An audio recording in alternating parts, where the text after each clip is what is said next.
সুপ্রিয় ভিউয়ার্স, আমরা যদি কম্পিউটারের বস হতে চাই, অর্থাৎ আমরা যদি ভালো এক্সপার্ট হতে চাই, তাহলে সেক্ষেত্রে আমাদেরকে মাউসের পাশাপাশি কিবোর্ড শর্টকাটটি অত্যন্ত গুরুত্বপূর্ণ। অর্থাৎ আমাদের কিবোর্ড শর্টকাটটি জানতেই হবে। কিবোর্ড শর্টকাট ছাড়া আমরা দ্রুত গতিতে কাজ কখনোই করতে পারবো না। তাহলে আমাদের যদি কোনো সময় আমাদের পিসি যদি কাজ করতে করতে হ্যাং হয়ে যায়, তাহলে সেক্ষেত্রে আমরা এই হ্যাংটা কীভাবে ছাড়াবো? এর জন্য আমরা কিবোর্ড থেকে কন্ট্রোল শিফট এবং ESC বাটন প্রেস করব। প্রেস করার সঙ্গে সঙ্গে আমাদের এখানে একটা টাস্ক ম্যানেজার আসবে।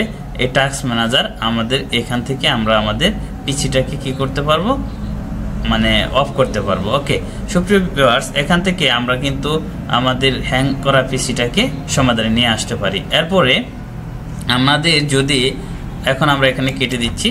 এরপর আরেকটা কিবোর্ড শর্টকাট দেখাচ্ছি। যদি আমাদের পিসি লক করতে হয়, পিসি লক করার জন্য আমরা কিবোর্ড কমান্ড দিয়ে কিভাবে আমরা পিসিটাকে লক করতে পারি, এর জন্য উইন্ডোজ বাটন প্লাস এল কে একসাথে প্রেস করলে উইন্ডোজ প্লাস এল, তখন আমাদের পিসিটা লক হয়ে যাবে। সুপ্রিয় ভিউয়ার্স, আশা করি আপনারা দেখতে পাচ্ছেন। এখন যদি আপনার পিসিতে পাসওয়ার্ড দেওয়া থাকে, তাহলে অবশ্যই এখানে আপনাকে সাইন ইনের মধ্যে দেওয়ার সঙ্গে সঙ্গে পাসওয়ার্ড চাবে, তো আপনাকে পাসওয়ার্ড দিতে হবে। যেহেতু আমার পিসিতে পাসওয়ার্ড দেওয়া নাই, সো আমরা এখানে ক্লিক করার সঙ্গে সঙ্গে আমার এটা কি হয়ে গেল, ওপেন হয়ে গেল। সুপ্রিয় ভিউয়ার্স, এরকম নিত্য নতুন শব্দকে